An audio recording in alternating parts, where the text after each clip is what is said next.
बिस्मिल्लाहिर्रहमानिर्रहीम। अस्सलामु अलैकुम नाज़रीन। रावी न्यूज़ HD के साथ मैं हूं मोहम्मद रिजवान आजिज़।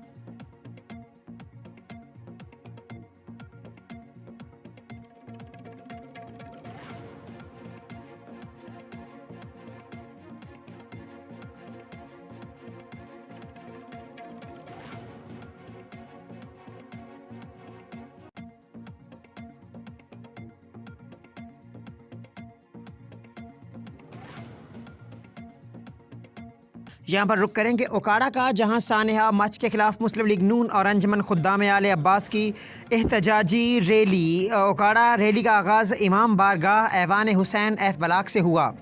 ओकाड़ा रैली की क़ियादत मुस्लिम लीग नून के मेंबर कौमी असम्बली चौधरी रियाजुल हक जज MPA मुनीबुल हक चौधरी और शिया मसलक के उलमाए कराम ने की। ओकाड़ा रैली में सैकड़ों की तादाद में मुस्लिम लीगी कारकुनों और अंजमन खुदाम आले अबा के कारकुनों ने शिरकत की। रैली के शुरका का मुलजमान की गिरफ्तारी के लिए नारेबाजी। ओकाड़ा रैली मुख्तलिफ बाजारों से होती हुई प्रेस क्लब चौक पहुंची, जहां एहतजाजी जलसा की शक्ल इख्तियार कर गई। मुस्लिम लीग नून के MNA चौधरी रियाजुल हक MPA मुनीबुल हक ने कहा कि वो हज़ारा बरादरी से